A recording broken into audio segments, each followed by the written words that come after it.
Welcome to Manhwa Nirvana. If you enjoy our videos, please like and subscribe. It really helps keep me motivated. Now, let's dive in.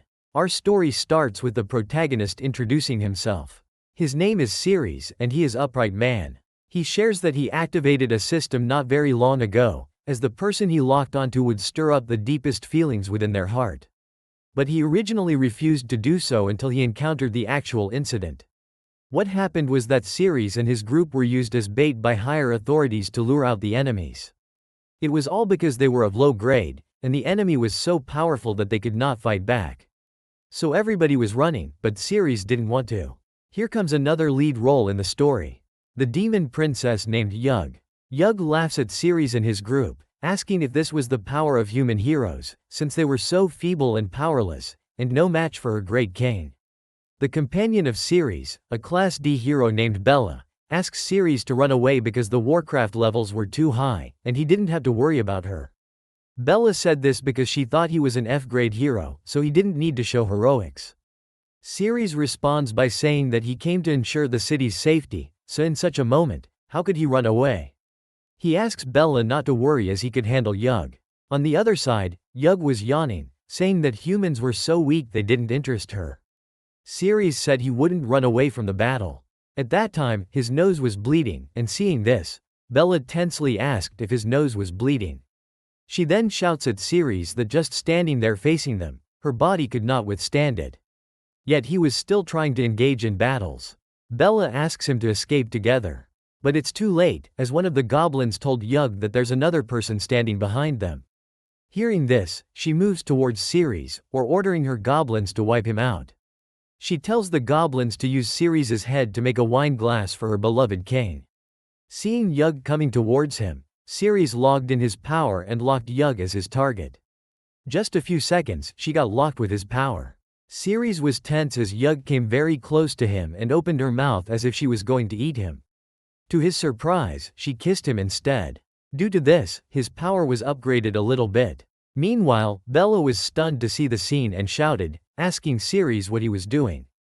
So even the goblins were shocked and asked Yug what she was doing. When a goblin tried to come close, Ceres hit him with his sword and the goblin flew away from him. Seeing this, Yug snapped out and moved away from him. Ceres was acting like he got what he wanted, whereas Bella was in shock and blushing, embarrassed by that moment. On the other hand, Yug was wondering what was going on with her. Wasn't she supposed to wipe out Ceres? So why did she kiss him? She then thought it must be Ceres' fault. Ceres shouted that for the safety of the city residents, even if he had to sacrifice his entire body, he wouldn't hesitate. Ceres gets ready with his sword, asking the goblins to come as he would fight them. Seeing this, the goblins start discussing why their highness kissed a human. And they had heard that she found someone young, but they didn't think it could be a human. While they were discussing that, their leader goblin came and shouted at them, asking them not to be presumptuous. He questioned how dare they question their highness' feelings for the king. He said that they were monsters, and only filthy humans would engage in such infidelity. On the other side, Yug was tensed, wondering about the king, as the king should not find out about her kissing a human. It was really strange for her because her heart was beating so fast. Yug asks her goblins to go and wipe out Ceres. Ceres was standing with his sword and the goblin leader came and attacked towards Ceres. He tried to defend himself from the attack, but to his shock, the attack was so powerful that his sword got cut in half. Seeing this, he tensely wonders how it could be possible for a single strike to shatter his sword. Now, the leader goblin was coming for another attack, and this time Ceres somehow dodged it. At that moment, he realized that his defense hadn't been increased, but his attack power had increased by 100 points. So he attacked back, and surprisingly, the goblin's sword also shattered. Now, another goblin was coming from behind. Ceres turned around and attacked with his full power at that goblin.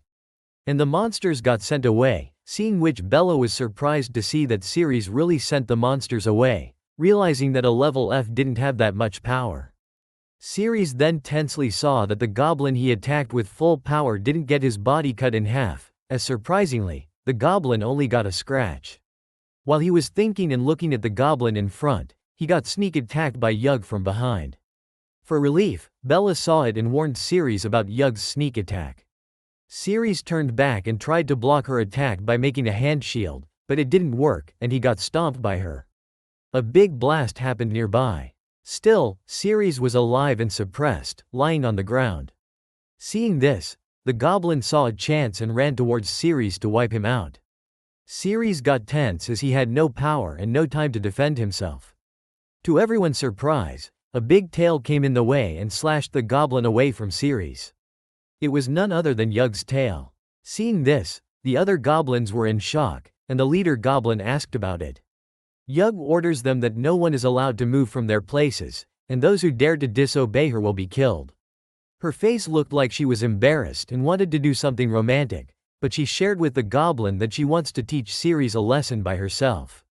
Hearing this, the goblins got happy and responded with a yes. Yug opened her mouth and said something, slowly going towards Ceres.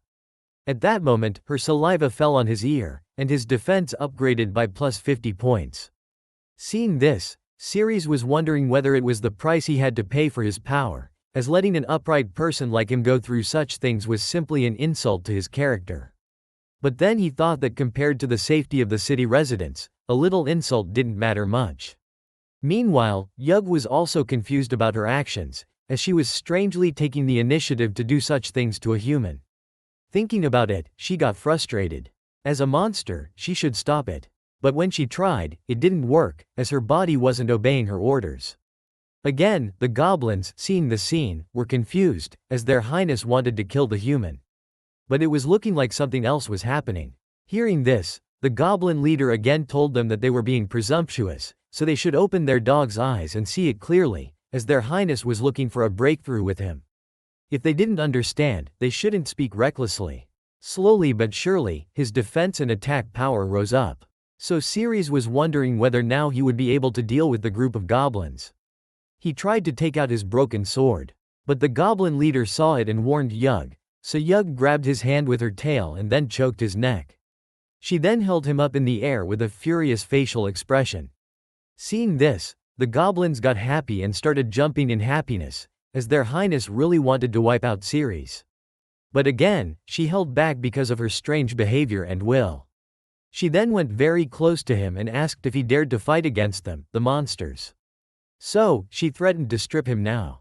In saying that, she pulled his t-shirt and tore it into pieces. She told Ceres that she wanted to show the humans the difference between their weak bodies and the bodies of monsters. But deep inside, Yug was intrigued and desperately wanted to see Ceres' body and his six-pack. On the other side, the goblins were thinking that Yug's move was very ruthless and that she was giving a lesson to the humans. Meanwhile, Ceres got tense as his armor got torn. But he noticed that Yug's hand was coming towards him. So he tried to brace himself, believing that he could definitely hold on and couldn't let her get any closer. On the other hand, Yug was tense and also feeling romantic, knowing that it was happening from her deep heart. But she also tried to endure that and didn't act on it. Still, both couldn't endure and hold back, as now she was putting both her hands on him and was very close, with lustful eyes and mouth. Finally, she kissed him.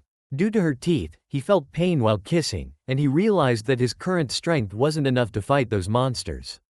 Bella was also confused and embarrassed, wondering whether they were fighting or engaging in romance. Here, Ceres was ready to endure every pain for the safety of the city residents, as he could sacrifice his own well-being for the greater good.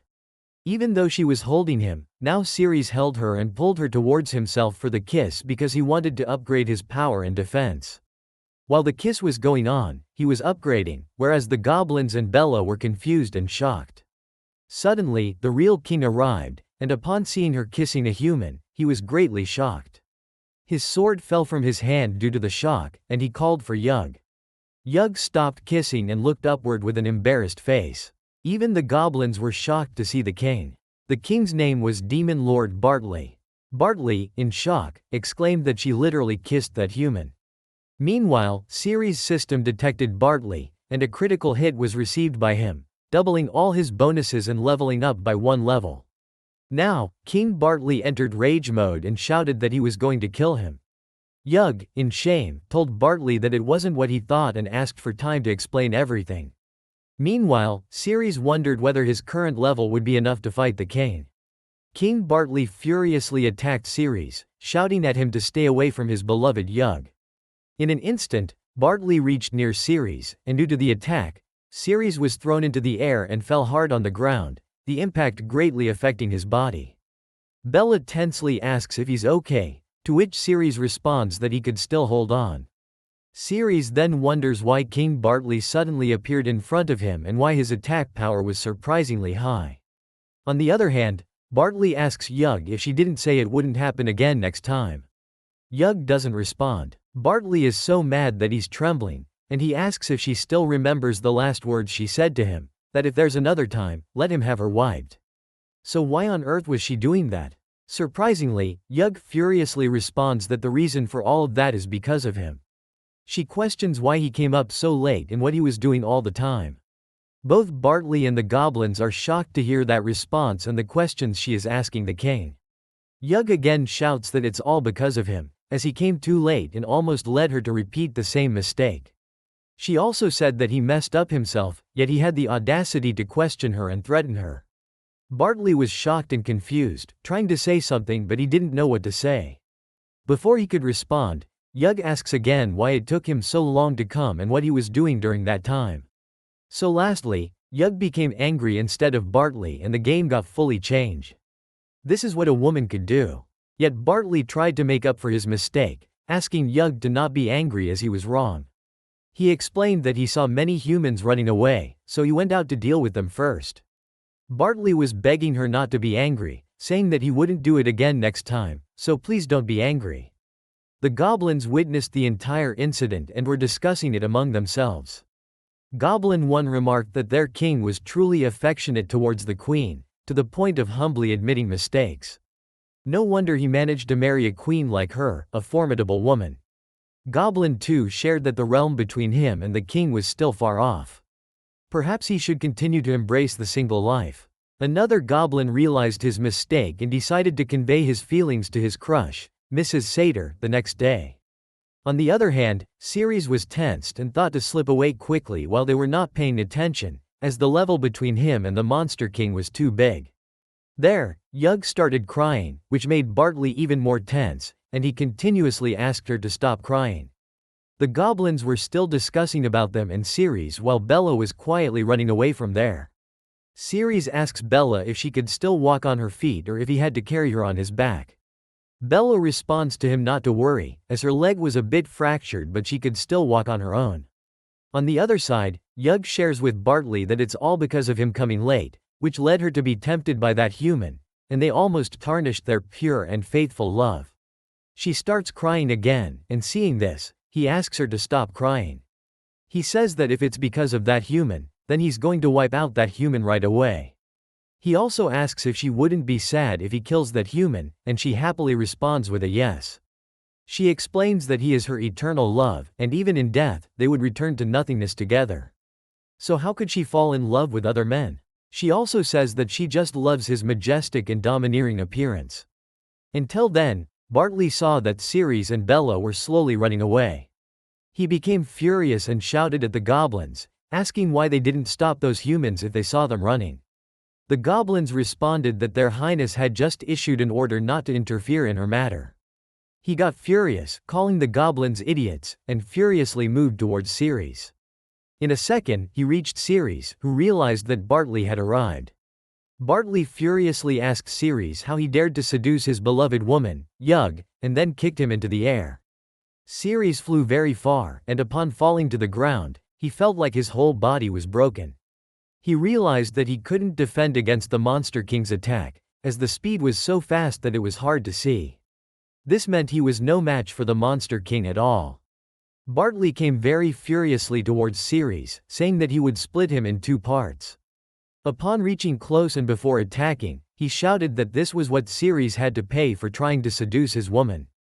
Ceres knows that now there's no other way. He could only continue to upgrade, so he shouted again at the system to lock quickly. The moment he locks the system, Yug arrives and slaps Bartley, asking him not to hurt Ceres. From that slap, Bartley was stunned and confusingly asked Yug why she did that. Ceres got the chance and tried to run away from there. Bartley, again with tears, asked why she did that, and realized that she truly cares for that human. Due to Bartley's crying, Ceres leveled up. Seeing this, Ceres wonders if he could win against the Demon King in the current situation, having just leveled up. However, he soon decides to go a little further away before considering the fight. On the other hand, Yug, in a lustful manner, said that she really needed that human body and tried to go towards Ceres. Bartley, the king, held her hand and asked what she was saying, as she had just said he was her lifelong love, so she should not go there. To Bartley's shock, Yug forcefully freed her hand from him and ran towards Ceres, saying that she couldn't stand it anymore. Ceres felt someone following him, and when he turned back, he saw Yug behind him. But it was too late, as she jumped over him and started kissing him. Seeing this, Bartley was shocked and sad, whereas Ceres had no other choice but to be at her mercy. Bartley said that it was because he wasn't good enough that humans took advantage of him. He blamed himself, saying it was all his fault, and declared that he was going to kill that human right away and get Yug back to normal. Upon hearing this, Yug furiously asks Bartley to leave and not disturb her quality time. Bartley was now in full shock, and his heart was broken. As a result, Ceres got a 5-level upgrade in power and defense.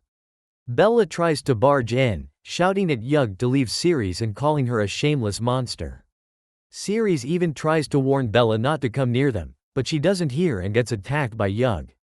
Yug holds Bella in her tail and again starts kissing Ceres. While kissing, she wonders why she was acting like that, as she feels like she was no longer the same person. But deep down, she feels a sense of joy in doing it. Suddenly, Bartley stands up and shouts that Yug lied to him, as all the things she said were lies. He wasn't willing to give in, and Bartley goes to attack Yug. The moment he reaches them and is about to attack, she turns back and sees Bartley. Seeing her face, Bartley feels weird and shouts, asking his sword to stop from attacking her as he loves her so much. But still, Yug didn't care at all and turned back towards Ceres to kiss him. Seeing her again kissing Ceres, Bartley had a complete breakdown. Furiously, he holds his sword and starts doing something, and as a guess, it could be a self-destruction. Here, Ceres' system detected Bartley's complete breakdown, and Ceres had an upgrade of +3 levels in his powers. Seeing Bartley like that, Yug asks what he wants to do, while the goblins got scared and were thinking about running. One of them shouts at the goblins, asking if they want to die, and if not, they should run. Something was happening to Bartley, and on the other side, Ceres reached level 10 and his new skills unlocked. As Ceres acquired a new skill, he took his sword and slashed away at Bartley with it. The new skill was known as Swift Body Slash, in which his sword could transform into a phantom and swiftly appear within a 5-meter radius of the enemy, executing a decisive strike. Seeing this, Yug also got stunned that Bartley was defeated in one slash. Ceres wonders that if he keeps upgrading, he should acquire some more skills. However, Yug was frustrated with Bartley as he didn't perform well last time either, and the second time was supposed to be calmer, so why was everything falling apart? Actually, she was expecting Bartley to be a weak guy, and it turned out to be just as she expected. Suddenly, to Yug's surprise, Bartley jumps towards her and grabs her. Startled by the sudden incident, Yug loosens her grip on Bella, and Bella is released. Bartley shouts at Yug to keep her promise and die with him. In response, Yug says she doesn't want to die. On the other hand, Ceres' system informs him that Bartley was going to self-destruct, so he tries to run away, taking Bella with him. Meanwhile, Yug is crying and shouting at Bartley to leave her alone as she doesn't want to die. In a moment of desperation, she shouts and asks who will save her. Out of nowhere, Ceres appears and cuts off Bartley's hands with his sword. He then grabs Yug and runs away from the scene. In his final moments, Bartley calls out Yug's name and self-destructs. As the blast occurs, the ground breaks into pieces and all three fall inside. While falling, something strange was happening to Yug. When they land, Bella falls beside Ceres, and Yug falls on top of Ceres. Ceres wonders if they've just fallen to the bottom of the dungeon. Suddenly, he sees a salamander and is stunned. But soon his system shows that it was Yug's salamander form, and now her magic value was 0, and her health points were only 9. Yug runs and hides inside Ceres' pant leg. Meanwhile, Bella regains consciousness and slowly tries to stand up, wondering about Ceres. However, in the process, she ends up in a crawling position, and somehow gets into a weird position with Ceres. At that moment, Ceres receives a notification that he has been rewarded with the Naya map of the dungeon for defeating the Demon Lord. The notification asks him if he wants to open it. Ceres becomes confused, pondering whether he should open it or not, realizing that he needs to think carefully before making a decision. Suddenly, Bella sees Ceres just below her, with his face near her private area. Shocked, she hastily moves away, apologizing. She trembles, deeply embarrassed by the incident. However, Ceres doesn't seem to be paying attention to her. As he contemplates whether to open the map or not, Ceres finally decides to do so. Upon opening the map, he sees various details, including dead ends, traps, and available resources. Seeing this, Ceres feels relieved and happy, knowing that he can now navigate the dungeon without worrying about getting lost. He realizes he can proceed directly to the boss room with confidence. Hearing this, Bella becomes confused and asks what Ceres was talking about, if he saw something. Ceres responds with a simple, no, dismissing it as nothing. At that moment, Ceres realizes that only he can see his system, keeping its existence a secret. Ceres then asks Bella to leave from there, but suddenly he feels a sharp pain in his chest and vomits something of a purple color, resembling either blood or poison. Seeing this, Bella becomes tense and asks what happened to him, why he suddenly started vomiting. Surprisingly, it doesn't stop at vomiting, as his hand starts to burn and his little finger begins to shorten, consumed by flames. Ceres howls in pain, writhing on the ground as the agony consumes him. His whole body was being consumed by flames, and Bella rushes to him, hugging him from behind and holding his hand. She notices that his back is already bleeding, so she prevents him from running his hands on the ground any further. She also notices that his body is incredibly hot, as if he had been scorched by fire. With her help, the burning sensation in his finger stops, but not before half of his little finger flies through the air after being burned. Despite the ordeal, he feels some relief and assures Bella that he's all right for the time being. Tensely, Bella asks Ceres what's happening to his body and why it's melting. Sadly, Ceres shares that he has been poisoned. 6 months ago, monsters attacked the city, and he witnessed several monsters fighting with a hero from the guild. He also shares that during the fight, the monsters seemed to be fighting over a box. The box got slashed by one of the monsters, causing a blast. Ceres was shaken by the force of the explosion and thrown into the ruins. While buried under the stones, something leaked from the cut box. As soon as it leaked, blood rain began to fall from the sky. The pungent smell stunned him, making him feel like vomiting. Everyone else started shouting and getting burned by the rain. Ceres shares that he was still under the pile of rocks and hadn't directly come into contact with the blood rain. However, his back hurts intensely, feeling as though it's about to melt. Despite not making direct contact, he was still poisoned by smelling the odor. When he woke up, he found himself in the hospital, where the doctor delivered the grim news that he had at most 1 more year to live. Suddenly, he sees something like a screen in front of himself and is stunned to read that the blood of the Demon Lord could cure the poison. The screen asks Ceres if he wants to bind the system and become a player to receive clues on acquiring the blood of the Demon Lord. Ceres agrees, and the next information he receives is that the blood of the Demon Lord is currently in the Ney dungeon. The scene then returns to the present, where Ceres shares with Bella that he later discovered the antidote method, which is right there in the underground dungeon. Ceres stands up and asks Bella to let's go, mentioning that there's a room ahead with clothes and weapons, so they should change first. Bella agrees, and they move towards the room. The scene shifts to another part of the dungeon where other people are also traveling. A man with a shield in hand walks ahead of everyone. Suddenly, his foot presses something on the ground, triggering an attack by a laser ray. Seeing this, the group's vice captain, Mark, quickly instructs everyone to step back. He warns them that there's a mechanism in place and advises them not to move recklessly. He emphasizes the importance of staying put, because any movement could trigger other mechanisms as well. The group is shocked, especially since their strongest defender, Claude, had his head easily pierced. They wonder how to proceed, considering that the cannon fodder group had already been sent as bait. Tyr shares that they have no one else they could use as bait. Suddenly, Cyrus, the leader of the group, speaks up, saying that it's not easy to get into the dungeon, so they can't just go back for the time being. Cyrus then suggests using the old rule, the person with the lowest grade comes forward. Upon hearing this, the lowest grade member, Makui, tries to run away. However, Cyrus furiously commands Makui to walk in front and find the correct route, reminding him of the consequences of disobeying orders. Makui was too tense to respond at that moment. Tyr intervened, asking Cyrus to stop as he had made an arrow that could bounce back and forth.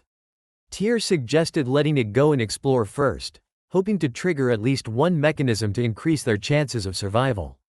As soon as Tyr takes out his arrow, which resembles a ball, Cyrus swiftly cuts it in half with his sword. Seeing this, Makui becomes even more tense. Cyrus shouts at Mark, warning him that if he catches sight of those shoddy creations again, he will wipe him out. Being a vice captain, Tyr doesn't respond.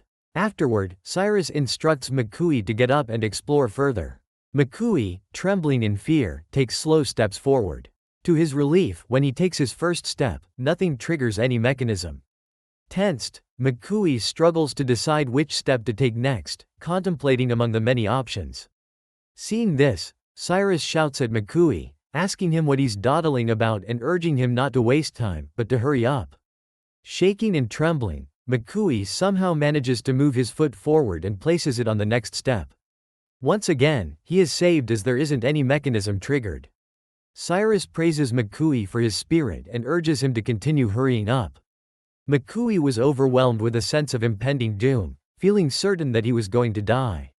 Unable to walk forward any longer, he stops. Sensing his hesitation, someone from behind uses air power to forcefully push him forward. Makui, on the brink of falling, shouts that he doesn't want to die, pleading to go home. As soon as Makui's foot touches the next step, a big laser ray shoots out from the bottom, wiping out Makui in an instant.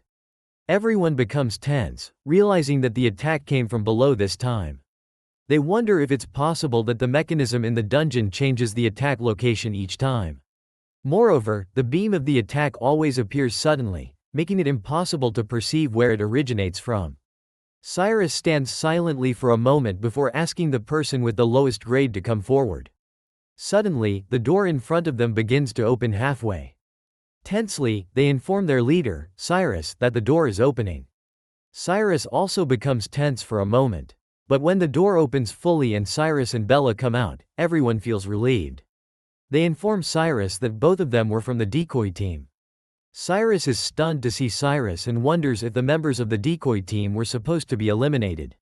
He questions whether Cyrus disobeyed his orders and escaped to the dungeon.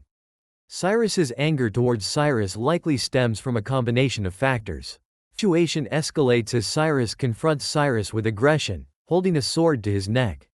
He demands to know how Cyrus knows the color of his wife's underwear. Ceres responds tensely, explaining that he was training his instincts for the upcoming battle, which allowed him to perceive the color of everything around him.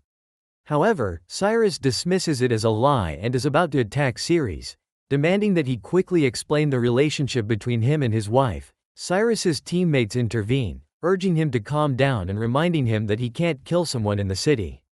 Suddenly, Ceres becomes furious and shouts that he would never allow them to slander his integrity like that. He declares that he will prove the results of his training in front of them. Ceres boldly reveals his observations.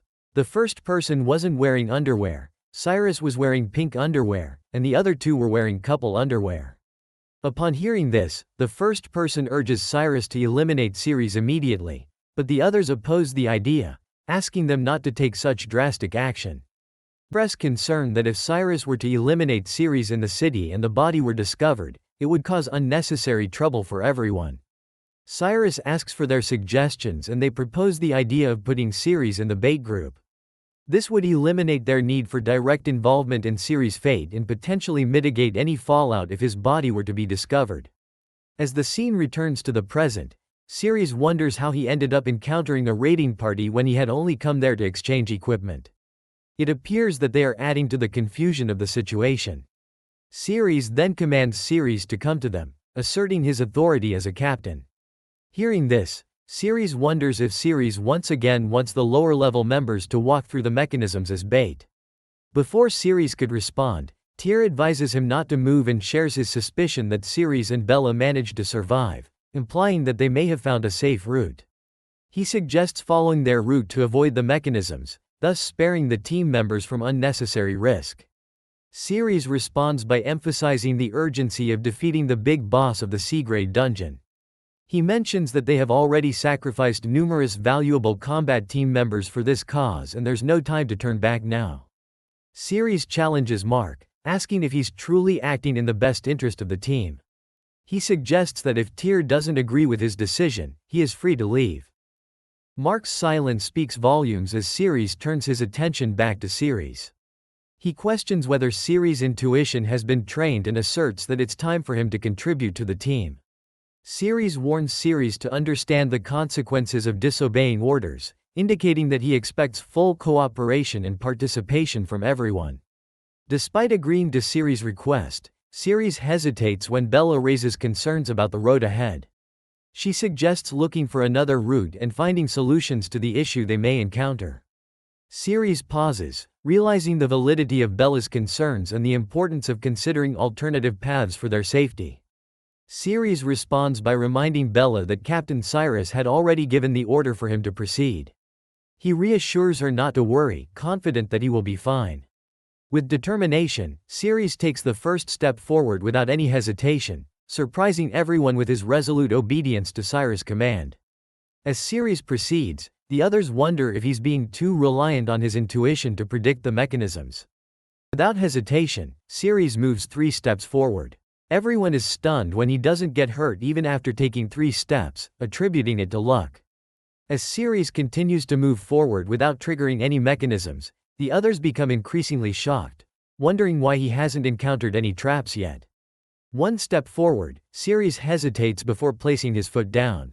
Cyrus, noticing this hesitation, becomes hopeful and asks if Ceres has detected the mechanisms. However, Ceres responds negatively, indicating that he hasn't. Everyone wonders how Ceres could possibly know the right path, considering that gathering information on just the first half of the dungeon's terrain cost over a dozen intelligence agents. Their thoughts are interrupted as Ceres jumps over a step. Everyone assumes that Ceres' success relies solely on luck, especially since they believe an F-grade hero like him lacks the qualifications for intelligence. This reinforces their belief that Ceres' progress is merely a result of chance rather than skill or knowledge. As Ceres jumps due to losing his balance, Cyrus becomes tense, wondering why the mechanism wasn't triggered. The map instructs Ceres to take 5 more steps forward. Hearing this, Ceres becomes happy, realizing that he's almost reached his destination. They question how Ceres managed to navigate through the dungeon without setting off any traps and whether he can truly rely solely on intuition to sense the mechanisms. Ceres informs Cyrus that his progress was the result of his training and denies any wrongdoing with Shuoken.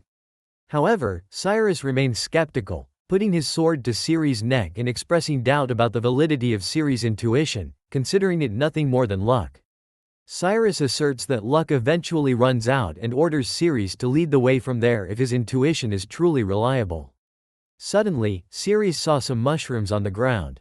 The map indicated that the mushrooms were known as kale mushrooms, and when consumed by monsters, they increase stamina and relieve soreness.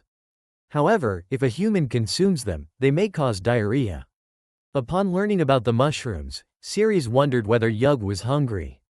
If so, he thought about picking some mushrooms for her to eat.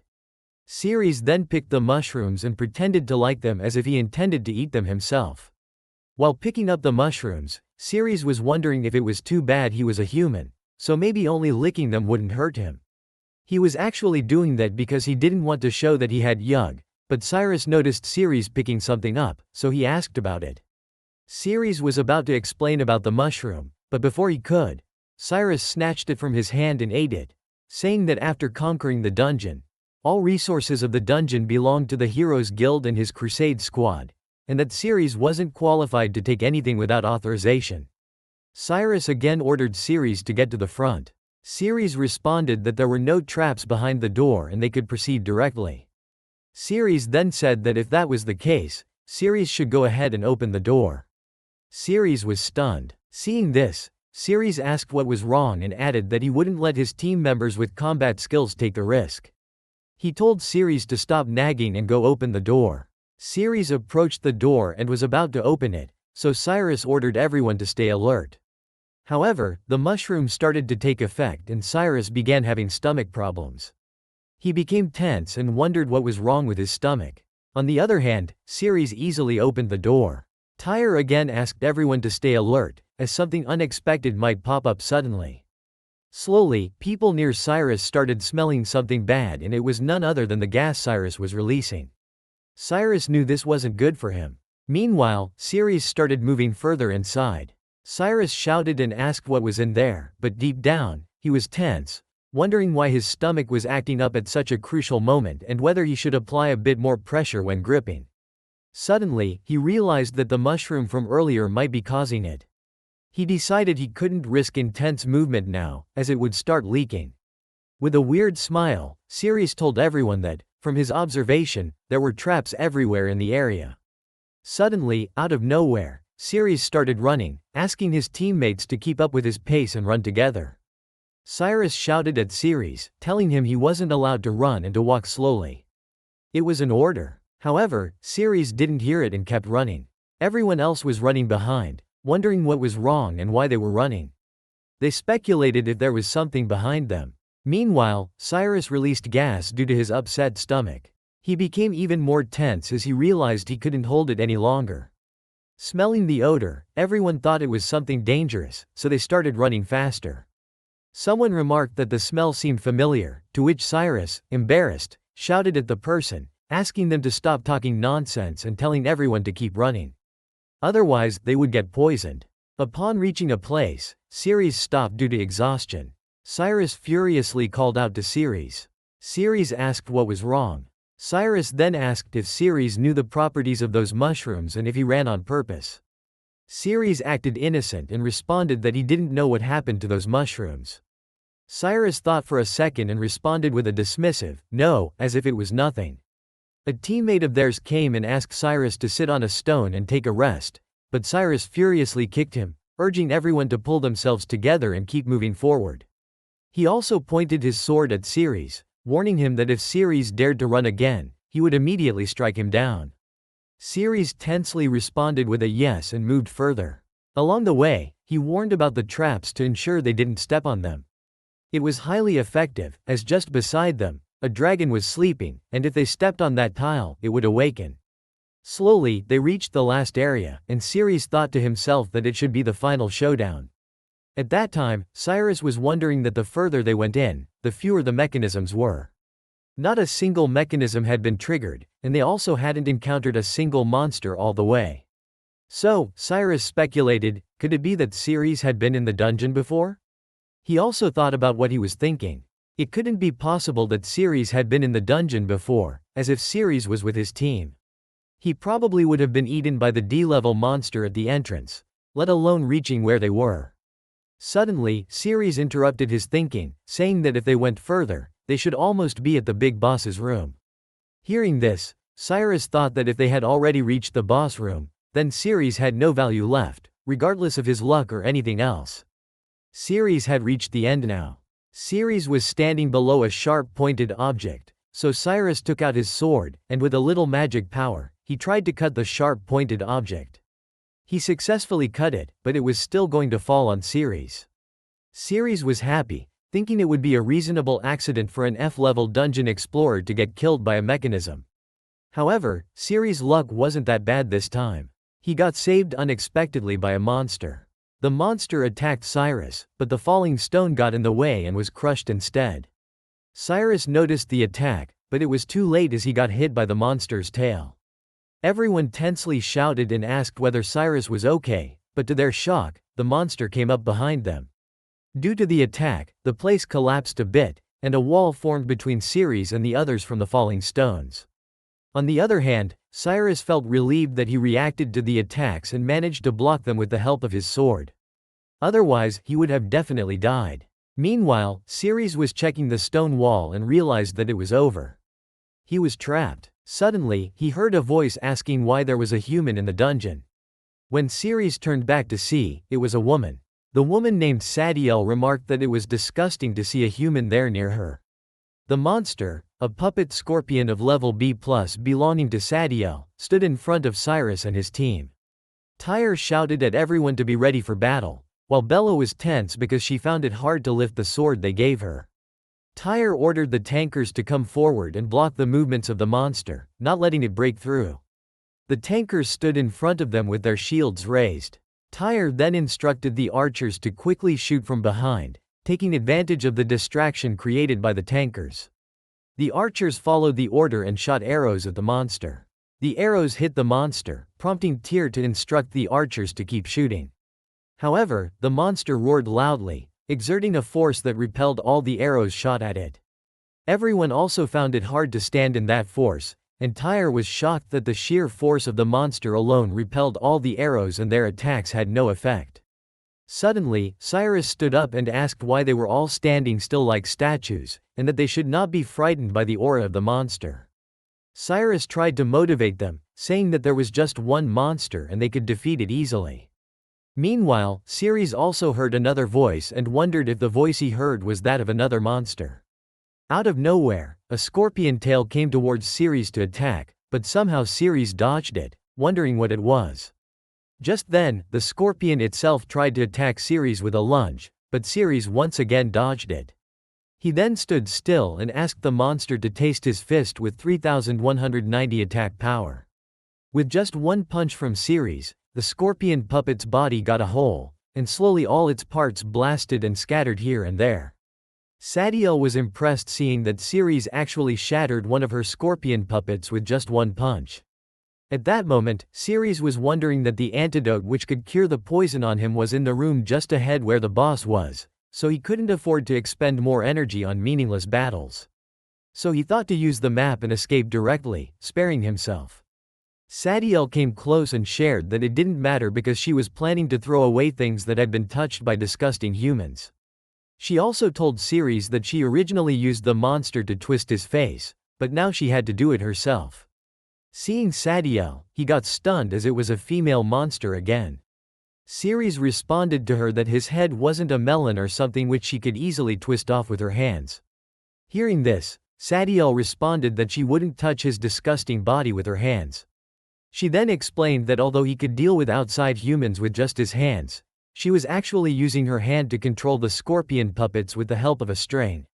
So she shared with Ceres that she would deal with him first and then go outside and kill the other humans. Ceres furiously shouted that he was a hero and protecting humanity was his duty, so he would stay and fight with her. Even if it meant using up all his strength, he would stand there to block her. Sadiel attacked Ceres, asking if it was really true. She held his head with just one leg and made him fall to the ground. At that moment, Ceres' system got activated and the target was locked as Sadiel. Sadiel said that a guy who overestimated his abilities was nothing to her. On the other hand, the scorpion puppet stopped fighting. Seeing this, Tyre happily asked everyone to look as the monster's head turned red, indicating that their attacks were beginning to take effect. Ceres was surprised at how fast Sadiel was. Sadiel shared that the fact Ceres managed to come there, considering human strength, was quite impressive, but that's it. Lord Ney really hates it when humans step into his room. At that moment, she was putting her second leg on his face, but Ceres knew that the monster was too strong. He realized he must not let the monster go outside. He must stop her there. So he took his head a bit backward and furiously opened his mouth to bite her feet. From Ceres' act, she got embarrassed and shouted that it was so disgusting that Ceres actually did such a thing to her feet. On the other side, while the monster was fighting, Bella noticed that there hadn't been any movement for so long. She thought that Ceres hadn't been unconscious from the stone. She had to take him out. She called Tyr and asked him to cover her as she was going to take out Ceres from the rubble. Tyr got stunned and was asking her to wait, but it was too late as she ran before he could respond. While running, she was hoping for Ceres to be okay, but the scorpion puppet saw her and was going to attack. However, Tyr came in the way and blocked the attack with his sword, though it was very hard for him to block it for very long. Meanwhile, Bella was still wondering about Ceres, as he was a hero after all, and it's just a pile of rocks, so he should be okay. On the other side, Sadiel lost her grip on Ceres due to him licking her feet, which made her feel disgusted. Ceres was relieved that he finally got free from her headlock. Siri's system told him that he couldn't use the instant kill skill without holding a weapon. Upon hearing this, Siri's got frustrated. If he had known that it was going to happen, he would have brought a weapon with him. Now, Siri's had no option but to use his own hands to attack. He tried to punch Sadil, but she dodged it and kicked at his face. While kicking, she felt that his face was so pulpy. Due to that kick, Siri's flew through the air and bumped into the stone. Sadil shared that she felt very comfortable kicking him. Hearing this, Siri's had no response to give, and Sadil also got tensed, wondering what was happening to her. So she decided to quickly defeat Siri's, as it would be troublesome if outside humans ran into Lord Ney's room. She then took the tail of the puppet monster Siri's had wiped and tried to attack with it. But Siri's saw the attack coming and dodged it because his agility was good enough to dodge attacks. He then focused magic energy in his hand and sliced the tail into 2 parts. However, it was like a distraction to him because while he was slicing the tail, Sadil came again with her leg and locked Siri's face in it. Her facial expression and words were totally different as she locked him to wipe, but her facial expression looked like she wanted to do something else. Sadil shared that this time she wouldn't let him go and would strangle him with her feet. Siri's got furious and moved to hold her legs with his hands, determined to make Sadil feel the power of his grip now. The moment Siri's touched her legs, Sadil felt weird and quickly jumped away. But soon she stomped on his face with her leg, furiously asking him not to touch her legs with his dirty hands. She even used the cut pieces of the tail to hold his hand. Siri's was stunned to see that she used the scorpion tail he had just broken, and her suppression was so strong that he couldn't evade her attacks at all. She then again put her feet on his face, saying that she was going to crush his face. Even while she was crushing his face, Siri's powers were increasing, whereas Sadil was feeling very good while she was putting her feet on his face. Until the agitation value reached 66%, she told Siri's that humans were born to be trampled under her feet. But she was trembling, and due to that, the puppet monster outside fighting with Siri's and others was also shaking. Seeing this, Tyr happily said that the monster had begun to lose its balance, so they should stay tight as they were about to win. On the other side, Sadil was enjoying it as she was feeling amazing. Meanwhile, Bella was running towards the wall of stones when the scorpion tail was about to attack her. Tyr saw it and tried to warn Bella, but it was too late as she got attacked by the tail and was sent flying, colliding with the rocks. On the other side, Sadil was touching Siri's in inappropriate places, to which he was shouting and asking her not to touch there, as she wasn't allowed. Near Cyrus, the tail was going to come towards him and Cyrus was ready to block it, so somehow he dodged it with the help of his sword. But he noticed that even from such a long distance, the tail could still penetrate the wall, which meant the rank of the monster had surpassed that of an elite monster. There, Sadil was feeling it very fluffy and pulpy, and the agitation value had reached 95%. On the other hand, Siri's was about to be attacked by the scorpion puppet, and by the time Siri's realized it was coming from behind, it was too late. He noticed that the Princess of Scorpio was coming, but being too late, he couldn't block them. However, to his relief on the other side, Sadil became fully agitated and began acting very strangely, as if she were being seduced. So due to that, the scorpion monster also twitched and stopped. Cyrus was surprised to see that he blocked the attack, but he noticed that the monster was howling very weirdly. Seeing the monster so restless, Cyrus thought it would be his perfect chance. So he used his roaring tiger severing strike attack on the scorpion puppet, and the puppet flew away, falling to the ground.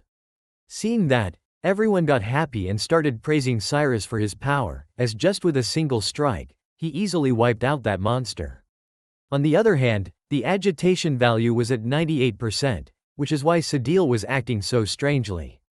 Here, the monster starts vomiting, and seeing this, everyone thought that Cyrus' attack was so powerful that it made the monster howl in pain. They praised Cyrus, acknowledging that with him around, they didn't need to worry about any magical beast coming their way. Even Cyrus was wondering that the scorpion puppet didn't seem to be very strong, as he could easily defeat that monster. On the other side, something happened with Sadil, and the monster started moving again, making everyone tense as it wasn't fully wiped out yet. So Cyrus asked everyone to step aside and let him deal with the scorpion puppet. He wanted them to witness the true power of their captain. Sadil was tense, wondering what the hell had happened to her and why she was doing something like that with a human body. She decided that she had to stay calm. On the other side, Cyrus was wondering what to do, as her body was so resilient, especially her legs. And if it went on like that, she would completely drain him. So Ceres shouted that he would never submit to her, but she pushed her leg inside his mouth to silence him, shouting for him to shut up because she didn't want to hear his voice. Ceres was getting a similar feeling to what he experienced with Yug, as he felt like he was being played by the girls. But at those times, his powers were increasing rapidly, gaining over 2,000 points each time.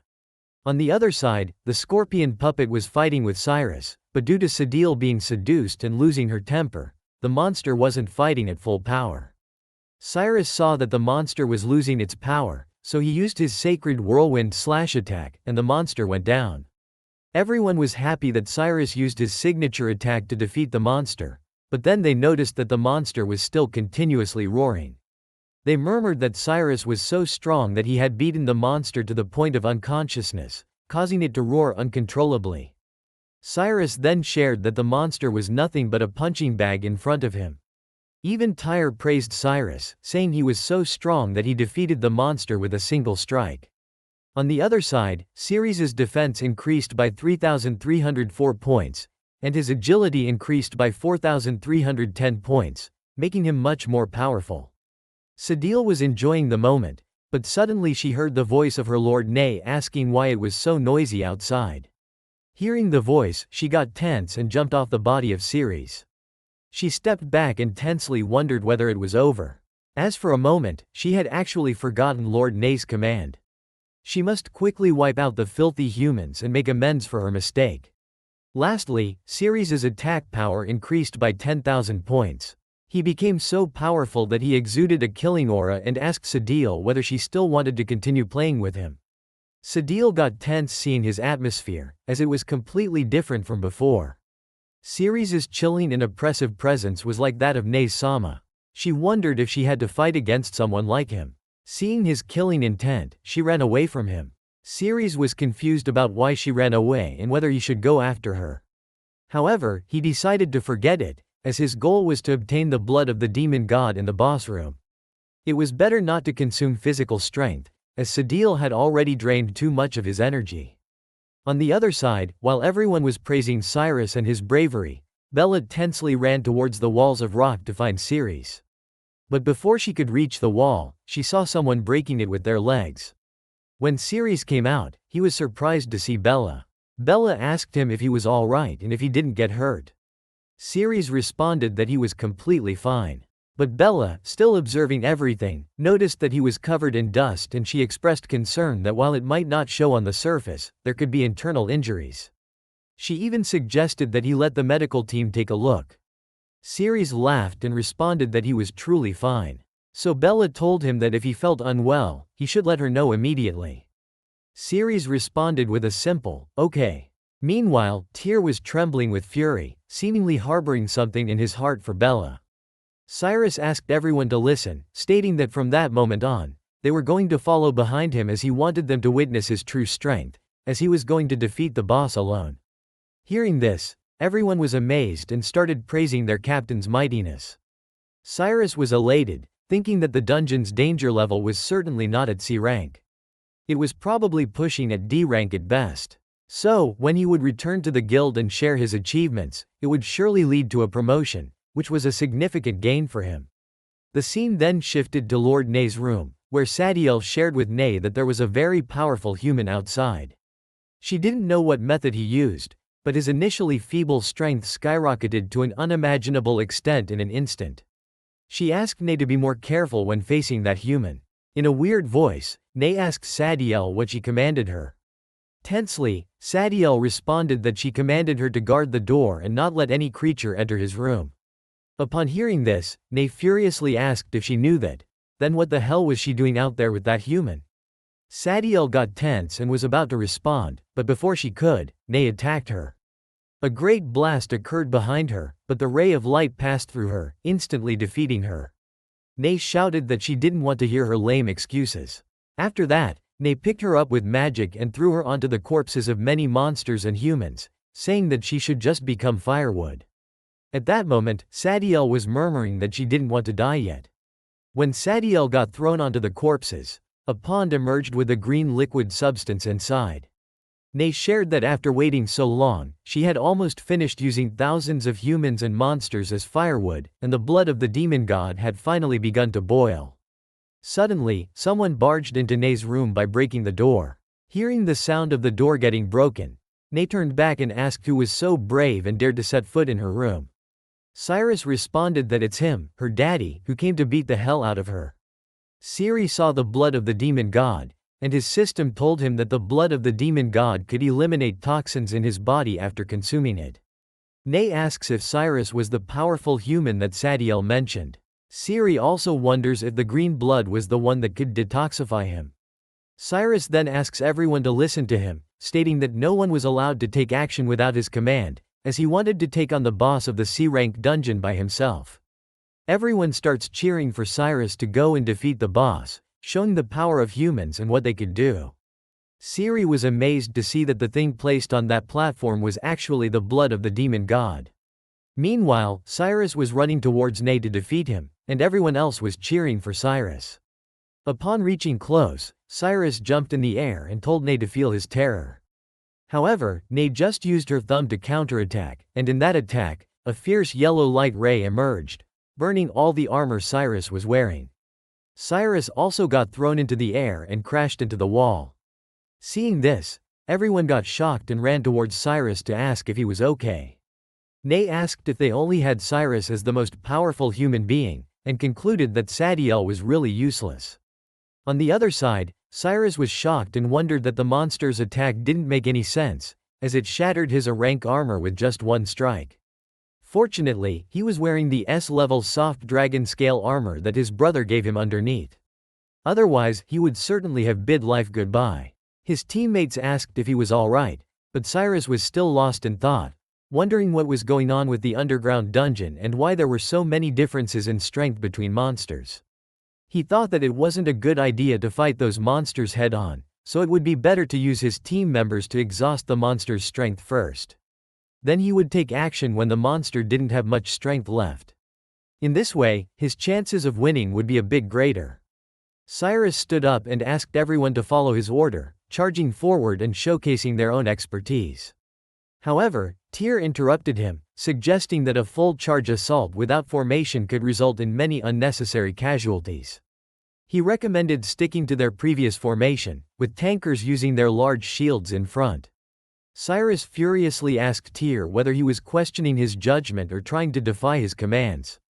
Tyr tensely responded that he wasn't daring to do so.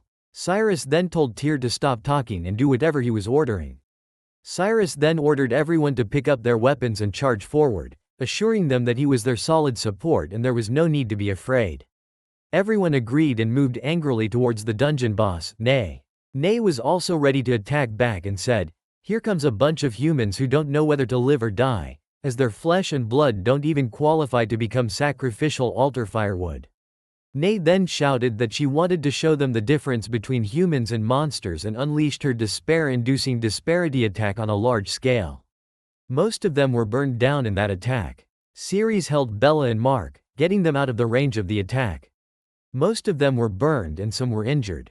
Even Cyrus somehow managed to escape the attack, but his sword was burnt to ashes. Cyrus was shocked to see his own sword destroyed. Nay then flew off into the air and asked Cyrus if he didn't say he would make her feel the sense of terror. Cyrus realized he couldn't win in this situation, so he quickly thought of running away from there. Tyr was stunned to see the burned bodies of his teammates, but to his surprise, he saw Cyrus trying to run, shouting at everyone to retreat. Those who were still alive listened to his command and left the boss room. Tyr got furious hearing that from Cyrus' mouth. But to Cyrus' shock, his hand was grabbed by someone. When Cyrus looked back, it was none other than Ceres. Ceres held his hand, saying that Cyrus had just said he was the solid support for the team members, and his battle against the boss wasn't over yet, so Cyrus couldn't leave. Cyrus tried to shake his hand to free himself from Ceres' grip, but it didn't work as he couldn't loosen Ceres' grip. Cyrus told Ceres that he was the team captain and his words were law. If Ceres wanted to stay and die, he was happy to do so, but he didn't want to drag Ceres into it. Even Nay furiously asked how Cyrus dared to trespass in her domain and wreak havoc in her room, yet still wanted to escape now. Nay then went for another attack. Seeing this, Cyrus got scared and tensely started shouting at Ceres, calling him a fool for not looking back, as the dungeon boss was about to unleash the same light beam again. He even tried to run by pulling his hand, but he was shocked to see that he wasn't able to pull his hand away, and wondered why Ceres had such a strong grip.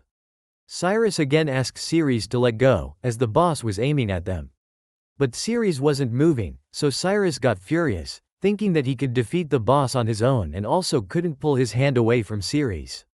In his fury, he tried to lunge at Ceres, but Ceres grabbed his hand and twisted it. Due to the pain, Cyrus howled in agony. Ceres then pulled Cyrus towards himself and picked him up, preparing to throw him towards Nay. He shouted that as the captain, Ceres must stick to his words. The moment Nay unleashed her attack, Ceres threw Cyrus towards the beam, saying that he should be a solid support for the team members. He instructed Ceres to block the boss's attack with his body and cover his teammates for the retreat. Cyrus directly barged into the beam of light, allowing everyone else time to retreat. They ran outside while Cyrus got injured by the beam. One teammate got stunned upon seeing this. After that, Ceres furiously looked at Nay, shouting that it's his turn now. Bella shares that she wants to stay. Tyre also agrees with Bella, saying that he too wants to stay and deal with the monster. Bella responds that he doesn't need to stay, as she is staying because of Ceres. Tyre shared that he knows, but he was the first-ranked B-class hero and he came to eliminate monsters so he would never run away. He also expressed that he didn't want to take command from that idiot Cyrus again. On the other side, Nay asks Ceres why he didn't run away even after witnessing her power, insinuating that Ceres was looking down on her. Nay then goes to unleash the beam again, but Ceres counters with a swift body slash, causing Nay to tense up and move her hand back. Nay became furious as Ceres was so fast, but to her surprise, Ceres started running towards the altar of the demon god's blood. Nay began to wonder why the human was running towards the altar. Soon, she wondered if it could be possible that the guy's goal wasn't to kill her, but rather to obtain the blood of the demon god. Ceres was continuously running towards the altar as he was just a few meters away from it. Nay tried to shout, asking Ceres to stay away from her altar. But at that moment, Bella and Tyre attacked Nay from behind, saying that it was the best opportunity for them. Surprisingly, Nay easily holds both of their swords and then aims towards Ceres, saying that Ceres was really a bastard who had speed like a cockroach. Bella shouts at Nay and asks her not to dare attack Ceres. Both Tyre and Bella try to push Nay back, and just as Nay unleashes her attack, her foot slips a bit, causing her aim to go off. Ceres is also able to dodge the attack due to the wrong aim. Ceres then happily jumps towards the altar, thinking that he almost got what he wanted. But the moment he got close to the altar, he saw a magic array. He got tense seeing it, and just as he touched the array, a blast occurred, and he was deflected from the altar. Nay shares that the magic array was personally created by her, and as long as she was alive, no living creature could cross it. Ceres also agrees with her, realizing that charging straight ahead and forcibly drinking the demon's god blood to detoxify wasn't feasible. They must defeat the boss to proceed. Suddenly, Ceres saw something in the gaps of the walls. On the other hand, Nay threw Bella and Mark, saying that they both were arrogant fools who underestimated their abilities. Both Bella and Tyre fell to the ground with a great impact, getting slightly injured. On the other side, Ceres was stunned to see that it was the same female monster who had just escaped from him, and he wondered how she ended up there. At that time, Nay was trembling and asked Ceres not to make any noise and not to let Nay know that she was there. Nay said that his ritual requires a calm and peaceful demeanor, so after wiping them out, he would quell his anger. Seeing this, Ceres got tense, thinking that Bella was in danger. So before leaving, Ceres placed the kale mushroom in front of Sadiel. Seeing this, Sadiel wonders about the kale mushroom and its ability to recover power. Ceres ran towards Bella, shouting that he was coming. On the other side, Sadiel took the mushroom and started eating. Afterward, she had tears of happiness in her eyes. Ceres' system shows that the female monster Sadiel developed feelings for the host, which caused the host to unlock the weapon unlocking requirements, thus unlocking weapon options. Suddenly, many anonymous cards with question tire signs appear in front of him, and the system shares that first, he has to see the detailed explanation of the weapon introduction rule. On the other hand, Tyre comes in front of Bella to protect her, saying that he will hold it back, and she has to escape quickly. Bella responds that her leg bone cracked again, so he has to escape without her. Here, Ceres shouts at the system to skip the explanation of the rules as he was going to rescue people now, and he didn't have any time to listen to nonsense. So the system skipped that and asks Ceres to choose a card. Ceres randomly chooses a card, and he receives a sword with red color arising around it. The system shares that he has obtained the weapon Exploding Garment Divine Sword. Furiously, Ceres jumps towards Nay, shouting and asking her to try his new weapon power and die. He then attacks her, but she holds his sword with one hand and starts laughing, saying that Ceres fell for it, as both Bella and Tyre were bait, and her real target was none other than him. She then unleashes her light beam attack, asking how he would escape from such a close distance. He shouts and tells her not to underestimate him, as he never said he was going to dodge. He slashes the sword with his full power, but it only manages to give Nay a scratch on her hand. She laughs at him, pointing out that despite exerting all his strength, he had only managed to graze her skin, and not a single drop of blood had been shed. She then explains that it's the difference between monsters and humans, but at that moment, her dress gets torn from above. Seeing this, she gets stunned and embarrassingly asks where her dress disappeared. Even Bella and Tyre were embarrassed to see that Ceres stripped the boss. Ceres was also tense as the monster was really powerful. At that time, his screen shares that the Exploding Garment Divine Sword, when striking with the sword, would cause enemies to have their clothes explode.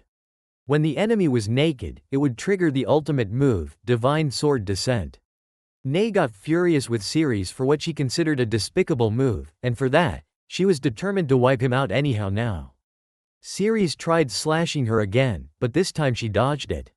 Ceres thought that his previous attack hit her palm once, causing her clothes on top to burst open.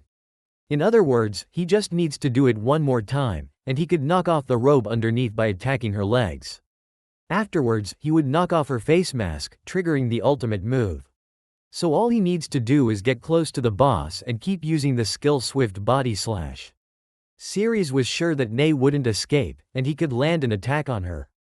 Suddenly, Ceres' system shows that the host's current magic power was only enough to use Swift Body Slash 6 times, with a 10-second cooldown for the skill. Targeting a fresh enemy would allow an immediate activation of the skill. Hearing this, Ceres got disappointed, considering the skill to be ineffective. The system asks if Ceres wants to turn off the skill, but Ceres responds with a firm no. Ceres now thought that if it's the case, then he would grudgingly give it a shot. He furiously ran towards Nay to attack with Swift Body Slash, but Nay jumped in the air and dodged the attack. Ceres got tense because he again missed the attack. Meanwhile, Nay was wondering why Ceres kept targeting her legs when her upper clothes had already burst open.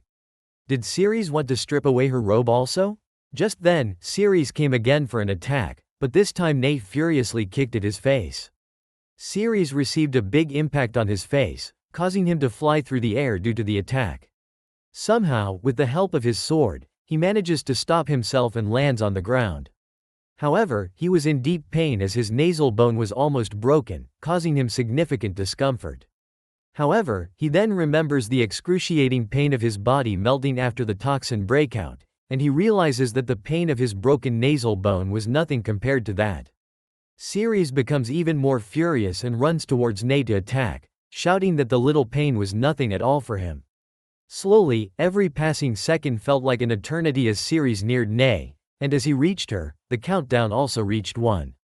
He knew he could attack now. While he was running, Nay tried to attack with her laser beam, but Ceres managed to dodge the laser beam attack.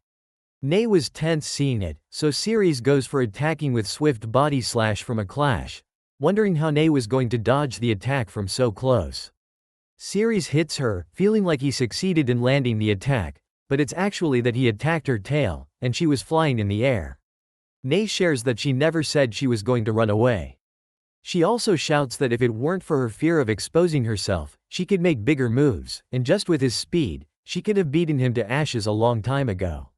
Ceres got tensed at that time as Nai attacked him with the laser beam. He tried to dodge it using a skill and was attempting to attack back, but the screen showed that his skill had a cooldown. Ceres got frustrated, wondering why 10 seconds felt so long, so he had no choice but to face her head-on. Ceres then directly slashed with his sword without using any skill, putting his full power into it. Somehow he managed to deflect the laser beam. A big blast occurs due to the collision of the beam and his sword slash. Even Tyr was stunned to see that and wondered how Ceres actually blocked the boss's attack head-on. It seemed impossible, as his overall combat level was assessed as only F rank before the expedition. Even with combat of that caliber, as a B rank fighter, he was completely unable to intervene. On the other side, Ceres felt happy realizing the real attributes of the sword as they were truly amazing. He laughed and shared with Nai that now he could counter and easily avoid her attacks, making her attacks useless against him. Nai responds that Ceres was right. It's indeed difficult for her to kill him. She then aims towards Bella, confusing Ceres. She explains that it would be easy for her to wipe out the woman with the injured foot. She then goes for unleashing the beam, so Ceres hastily uses the swift body slash and attacks at the nail of the finger by which she was attacking. He succeeds in breaking that nail, but he is too late as she unleashes her attack by that time. Ceres initially felt happy, but upon realizing that Bella was in danger now, he got tensed and ran towards her to save her. Seeing this, Naya laughed and shared that she knows stupid human beings always do those kinds of hero-saving things, which is why heroes always end up being killed by villains from behind. She lastly told him that he had been fooled and attacked with her second hand. On the other hand, Ceres realized that he had been too late to run towards them, and now he had only one choice left. Knowing that the swift body slash would work immediately when he changed the target, he locked Bella as his target and used swift body slash. So with that, he was able to block the attack, but in the process, he breaks the armor of Bella and Mark. Even Tyr was stunned to see that the aftermath shattered his armor. Naya was shocked to see that Ceres dodged it again. Suddenly she noticed that the altar was showing some weird actions, and she realized that she was so preoccupied with the battle that she forgot to add firewood to keep the demon god's blood warm. If she didn't immediately sustain the temperature of the altar, all the effort made up until now would be wasted and she would have to wait another 100 years. On the other side, Bella starts acting as if she is getting seduced and wonders why she is feeling so weird and why her body feels so hot. His system shows that the agitation value had already reached 91%, indicating that she was already feeling something for Ceres, and now she was locked in, so she had even more attraction for him. Bella gets close to Ceres and holds his face as if she was going to kiss him. Seeing this, Tyr was also stunned. While she was so close to kissing him, Ceres remembers a past memory when Bella was 8 years old. It shows that she looks really scary. She asks what he is looking at, if he's never seen a gorgeous woman before, or if he wants to kiss her. The scene returns to the present where Ceres tensely moves back, saying that he didn't want to kiss her. Tyr also asks Bella what's wrong with her and whether she was going to kiss Ceres. Bella starts wondering whether she just took the initiative to kiss Ceres, that her body moved on its own accord and she even stuck out her tongue, all while they were still in the midst of the battle. Bella was getting tense and feeling very embarrassed, her whole face turning red. Tyr furiously asks why her face was still so red and why she was sweating. He questions whether she was poisoned or if she was just hallucinating and her body was out of control. Right, he was so sure that she was hallucinating, otherwise she wouldn't have done such things. On the other hand, Nai was focusing on the altar, as once the demon god's blood chills, it would take another 100 years to boil it again. She then pulls the corpses of the monsters and humans, sharing that she didn't want to wait that long again, so this time she must completely burn the blood of the demon god dry. Hearing this, Ceres got tense and asks whether Nai really wants to burn the blood of the demon god dry. He then thinks that he must stop it quickly, but the boss was tremendously fast, he could hardly strike the boss. Then there's only one thing left, to let his strength increase to the point where the boss couldn't dodge his strike anymore. On the other side, Nai was putting all the corpses into the altar as the firewood, wondering if it should be enough to raise the temperature of the altar to the maximum. Ceres wants to instantly trigger the ultimate move of the explosive garment Divine Sword and wipe out Nai. So, Ceres goes towards Bella and tells her that he has figured out a way to defeat the boss, but he needs her cooperation for a bit. Bella asks what? Ceres responds that as long as she and he do some romantic things like kissing, cuddling and so on, he could increase his strength and defeat the boss.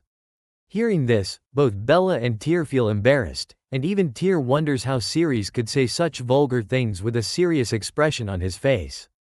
Ceres holds Bella's hand and says that he knows it would be hard for her, but he begs her. Bella is so seduced that she doesn't know how to respond, but Tyr interrupts them by pulling Ceres' hands away from holding her. Tyr furiously says that he thinks it all sounds like bullshit. He believes Ceres clearly wants to take advantage of Bella, and they are in the middle of a battle, yet Ceres is thinking about vulgar things. What a pervert Ceres is. Tyr then turns towards Bella to tell her not to trust Ceres, but to his shock, Bella shares with Ceres that she trusts his words. Tyr is fully stunned, and here Bella puts her hands on Ceres' shoulder, telling him that it was also embarrassing for her, so not to take it the wrong way. She only agreed because she wants the monster boss to be defeated, and she actually didn't have any desire to do all those things with him. While Bella was holding Ceres' face, Ceres again remembers the childhood moment when Bella was going to kiss him, and he was scared to see her face and hear her talk. At that time, he shouts that he didn't want to play the game anymore, but remembering that, in the present time, he gets tense, shouting in his mind at Bella not to do that thing with him. So, just as in childhood, he pushed her away. Ceres pushes her in the present time and says that it's a close call, he almost got killed. In that process, his system shows that Tyr took a critical hit. At that time, Bella was wondering why Ceres pushed her away. Ceres got a notification that his level increased by 1 level, and all stats had been increased by 5,000 points. Seeing this, Ceres got amazed and realized that it's certainly because of Mark. He got happy that now he didn't need to touch Bella's body and recall that terrible memory. Ceres told Bella that if it's very difficult for her, then they should not do it, and so he was going to defeat the boss. Hearing this, Bella got sad and asked Ceres to wait, suggesting that what if he still couldn't defeat the boss and if he needed her help. Meanwhile, the agitation value of Bella had reached 99%. Ceres responds with a mock face, saying he didn't want her help, and then he runs towards Nai. Hearing a no, Bella feels hurt and asks why. She even wonders why Ceres didn't have any interest in her at all. Tyr then interrupts her and says that he gets it. Ceres is stronger than him. That's why she has a crush on Cyrus. But he still wants to ask. Bella asks if it could be that thing again. The scene shifted to Ceres, where he was wondering that to activate the finishing move, he must hit both the head and the legs at the same time. Earlier, he almost hit the boss's leg, but now all his stats had been increased by 5,000 points, so if he could just find the correct opportunity using Swift Body Slash, he could surely achieve it. On Nai's side, she was confused as the altar was still not connected, wondering why the temperature was still so low. If she didn't fix it soon, the temperature would drop rapidly, so she thought of using the filthy humans to make up for a little bit of warmth. Nai flies towards Ceres and tells him to be proud, as they were going to become the firewood for her sacrifice, which was the highest praise she could offer to them. She then shares that it's time for her to unleash her full power now, so she starts collecting her full power in the middle to attack all at once. Ceres was also stunned to see it, as the ball formed with the power was very big. When Nai furiously attacks towards him, he tries to block it with the help of his sword, but while he was blocking, he was getting the notification that his magic points were decreasing rapidly. Slowly but surely, his magic points were coming towards 0. Finally, he somehow manages to deflect the attack, but his whole magic power nearly reaches 0. Now he only has 11 magic points left, and he can't use any skills due to the low magic value. Ceres got tense, realizing that he had no power left and he didn't know what to do. Nai got happy and told him that she knew his magic power had been depleted, and the battle was over now. Ceres was wondering what to do, but to his surprise, Bella came and held his face, saying that he clearly needed her help. She then put his face on her chest, which shocked and heartbroken Mark. Ceres also thinks that Tyr was a good man. Bella also thought that she had already told Tyr a long time ago that she already had someone in her heart, and from childhood to the present moment, it had never changed. Due to her and Tyr getting heartbroken, Ceres got a 5-level increase in his power, and a glow was emanating from his body. Ceres realized that there was a surge of power rising within him. He received a notification that all his stats had been increased by 27,500 points. Seeing this, Nai was shocked, thinking that it was impossible. Ceres should have no room to fight back against her now. Ceres was now glowing intensely, as if he had gained a superior power. Nai said that no matter how much strength he increased, he was still just a mere human being, and in front of monsters, he was nothing but an ant. But while she was talking, Ceres ran towards her and attacked with full power. Nai countered, stating that she could always dodge such attacks. However, Ceres swiftly slashed at her body. Nai didn't realize at the time of Ceres' attack, but when her mask and robe got torn off, she was stunned to see that he had really destroyed her mask. With that attack, Ceres' system showed that the ultimate move, Holy Sword Descent, had been unlocked. Nai furiously shouts at how dare he ruin her face. She then gathers all her power and infuses it into a beam the size of a ball. Ceres attacks Nai as well, and she tries to counterattack. A big blast erupts in the room. The beam also strikes her, and the entire ground is destroyed within seconds, leaving only the line of ground on which Ceres was standing. Even Bella and Tyr are greatly impacted by the blast. After the fog dissipates, Ceres sees that Nai is lying unconscious on the ground, believing he has won. Ceres' system shows a cooldown of 20 seconds for the Divine Sword Descent. He then runs towards the altar, but is shocked to see that the magic altar is still active. He wonders why the magic altar hasn't been deactivated. Suddenly he hears Nai's voice asking if he thought he had already won, as she would never allow filthy humans to touch the demon god's blood. Ceres notices that there are still 9 seconds left on the cooldown. He shouts back at Nai that he will end her in 9 seconds. But then Ceres looks towards Bella and sees that her health is dangerously low on the brink of death. Nai stands up, shouting that she won't let him have his way as long as she's still breathing. She challenges Ceres to come forward and see who will emerge victorious, humans or monsters. Ceres finds himself in a critical situation, torn between rescuing Bella and Tyr and continuing the fight for the demon god's blood. He prioritizes Bella and Mark, neglecting Nai. Ceres swiftly flies towards the entrance to leave the room. Nai is momentarily relieved as they depart, thinking that humans are indeed foolish. On the other hand, Ceres shouts at the map to open and find the shortest route to the exit, as he needs to get to the hospital as quickly as possible now. Just as he gets out of the room, he is attacked by monsters. Ceres quickly gets ready to fight them. Until then, Bella remains unconscious, recalling her childhood memories. She remembers everyone laughing at her, mocking her appearance and questioning who would want to kiss her. Bella still longs to play the house game, but others sarcastically suggest she play the role of a gorilla instead.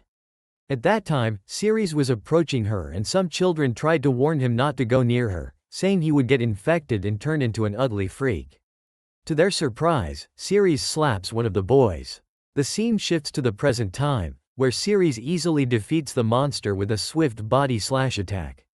Meanwhile, in Bella's dream, the child who was slapped by Ceres is crying. Ceres tells Bella that the game isn't over yet, explaining that because he's a boy and she's a girl, he should play the dad and she should play the mom. He promises to take responsibility for her. In the present time, after defeating the monster, Ceres reassures Bella that she will be fine. Meanwhile, on Nai's side, she looks at the altar, realizing she needs to add more firewood to maintain the temperature and cannot allow it to decrease. So, when she had no other option, Nai decided to sacrifice herself for that cause. On the other side, Ceres was battling monsters that stood in his way to stop him. Meanwhile, in the boss room, Nai shattered into pieces as she threw herself onto the altar as firewood. Before dying completely, she shouts to the holy demon god that she can no longer serve him personally. Meanwhile, Ceres fights with the dragon monster and uses his sword to attack. But as soon as he defeated the dragon monster, his exploding garment divine sword disappeared. His system notified him that the enemy had been defeated and the weapon had returned to the system. The system indicated that the weapon would be available again in 12 hours. So, Ceres thought it didn't matter anymore as they were almost at the exit. The scene shifts to the outside of the dungeon exit, where Ceres and some of his teammates are shown. Everyone is overjoyed that they made it out of the dungeon alive. While Ceres was thinking about how close he came to dying in the underground dungeon, he reflects that even his dragon-scale armor was shattered, all because of that damned Ceres. He speculates that Ceres should have been defeated by the dungeon boss by now. Suddenly, someone sees Ceres returning with Bella and Tyre in hand, and they inform Ceres that Ceres is alive. Ceres is stunned by this news, and Ceres looks very serious as well. Ceres pulls out a sword from one of his teammates and shouts, questioning how Ceres dared to follow them secretly and attempt to escape. He demands an explanation from Ceres, asking how he could defy his orders and try to run away. As the captain, Ceres declares that Ceres has lost his qualifications to be part of the expedition team, and states that he won't consider using the guild's medical resources to prolong Ceres' life any longer. Ceres then shouts that he's going to make sure of it right then and there and prepares to attack. However, to everyone's surprise, Ceres kicks Ceres in the face and uses him as a stepping stone to jump forward, stating that he doesn't have time to waste on him. Ceres appeared to be unconscious while the others were shocked and shouting at Ceres, questioning how he dared to attack their captain. One member shouted and informed everyone that it was Ceres because Ceres had kicked the captain and caused him to faint. They needed to hurry and take the captain to the hospital. The scene then shifted to the guild hospital, where the ward boys were seen running with Bella and Tyre on stretchers, shouting about an emergency case. Ceres felt relieved after ensuring Bella and Tyre were delivered to the hospital safely. He decided to quickly return to the dungeon because he was just one step away from obtaining the demon god's blood to cure the poison. The scene shifted to the dungeon where a red-colored substance was emanating from the altar. Gradually, it rose up and began taking the shape of a humanoid figure. Sadiel observed everything and wondered what kind of entity Boss Nay had summoned when sacrificing herself as he gazed upon his transformed appearance. It seems like Nay was living under the identity of Bio in front of everyone, and they didn't know she was actually a girl. The red-colored substance formed into a dress-like shape and a hand emerged from inside. As the hand emerged, the atmosphere grew intense. Feeling the sensation, Sadiel became tense and described it as a chilling feeling, as if she were being stabbed by countless needles into her bones. A monster with a human appearance emerged from the red substance and remarked that the scene felt very familiar, as if it were truly her own domain. When she first appeared, Azathoth had a boyish body but long hair like a girl. Sadiel, feeling the intense sensation, tensely tried to run away from there, thinking that the place was becoming too dangerous. Azathoth felt Saddle's presence and approached the wall, pushing it with a finger. With her touch, the entire wall started collapsing, startling the monsters standing on the floor above as they wondered why their floor was exploding. Azathoth had caused this to reveal the person she sensed. After falling, every monster was hurt and speculated whether Boss Nay had caused the collapse. However, one of them shouted for everyone to look up, pointing out that the underground dungeon had collapsed and they could now see the sky above. They speculated whether the collapse was caused by Boss Nay but quickly dismissed the idea, realizing it required someone with greater power than Boss Nay possessed. While they debated, Azathoth interjected, stating that Nay was dead and that she now needed a servant. Hearing this, the monsters grew tense and debated whether they should escape or stay. One monster even approached Azathoth, stating that their lineage had endured over time due to their immense power and they were willing to follow someone even more powerful than Boss Nay. Everyone else starts clamoring that they also want to serve, but Azathoth shouts that they are all too ugly and proceeds to destroy them. Azathoth declares that she doesn't want ugly minions. She then walks towards Sadiel, complimenting her appearance and instructs Sadiel to look up and open her mouth. With tears in her eyes, Sadiel opens her mouth and Azathoth pours her blood into it, instructing her to drink. After drinking, Sadiel feels a sudden change in her body, sensing a different sensation as if her body is beginning to heal itself. Azathoth approaches Sadiel and explains that Saddle's body should be feeling very comfortable because her blood has the ability to repair all damage, fortify the immune system and enhance strength. Azathoth adds that during the digestion process, it could bring Sadiel immense pleasure. Azathoth then tells Sadiel that it's getting dark and advises her to go find a clean room waiting for her. Sadiel, unsure of what to say, agrees by nodding her head.